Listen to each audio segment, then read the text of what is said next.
5,000 miles to California, where some of the greatest show jumping parents from around the globe are gathered.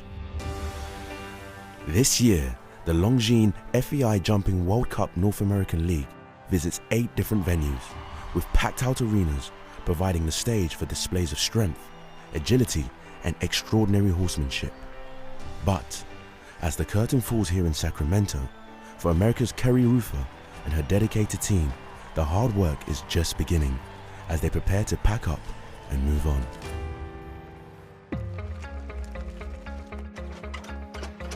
I stay on the road more than half the year.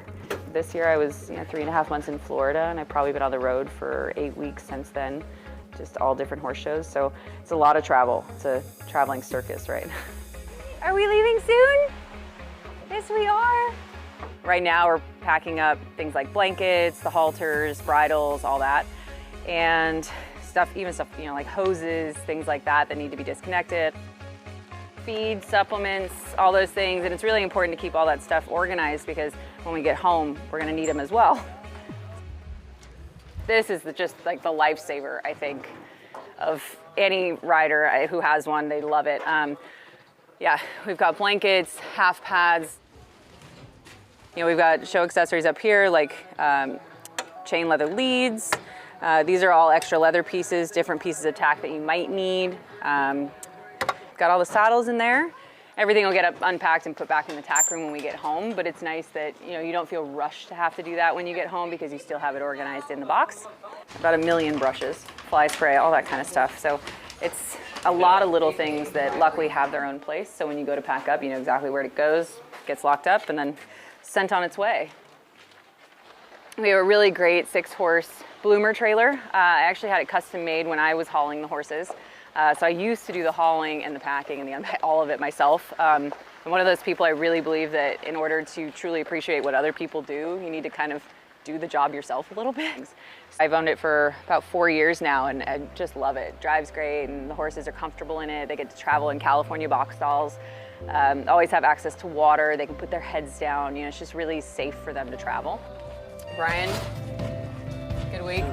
So I have 2 head grooms. I have Christopher, who's my head guy. He takes care of everything, buys my favorite rosé for after a Grand Prix, always instrumental. I have Brian, they're brothers, and they live at my farm and travel with me and are the caretakers for all my wonderful little ponies. They won't go in the ring if they're, not happy, and the guys just make sure they're super happy, very healthy, and loving their job, and, then all I have to do is get on and be the pilot, right? Execute what everyone else has done the hard work for, so. I have 2 years working for Kerry, and it's been amazing. She's the best boss ever. Me and my brother and my friends, we're always trying to keep it together, and it's been pretty good. I'm grateful. I think having those teammates with that implicit trust is incredibly important, and knowing that they're always going to do the right thing by the horses. And I think when there's a big competition or stress, they can feel like they're supported still, which is, I think, really important. After just 2 hours, the crew are ready to hit the road. And unlike some shows, where the journey home can take more than 9 hours, today, it's a mere 10-minute ride that stands between the Marietta Equestrian Center and the familiar surroundings of the Morning Star Sports Horses Holding.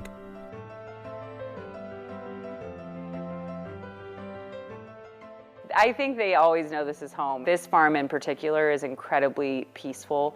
It's away from any major roads or highways. There's really no other disruptions for them here. It does give horses a sense of serenity when they get here. And I know when they come down the aisle, they know where their stall is because they're always in the same stalls, and they just know that they're here, and you can just feel them kind of take a sigh of relief when they arrive home. And it's not just the horses whose sense of well-being returns when they reach the sanctitude of home. For Carrie, her time on the farm is precious, even more so now that she's spent time restoring, modernizing, and putting her own unique stamp on the place. This barn has been a labor of love, frustration, and I'm sure a whole host of other emotions. I did all the designs, I picked everything out myself, and so it's really cool to walk in every morning and see that reflection of my organization and my style, my character in the barn that we built. I designed the tack room I wanted the centerpiece to be a bit wall because I've always loved bits. Over the years, I've been riding for 33 years now, and I've collected a lot of different bits, and it's so cool to actually see that. I mean, it's almost like a standing history to my career. It's this cool thing that just reminds me, I think, where I came from, where I've been, and hopefully where I'm going.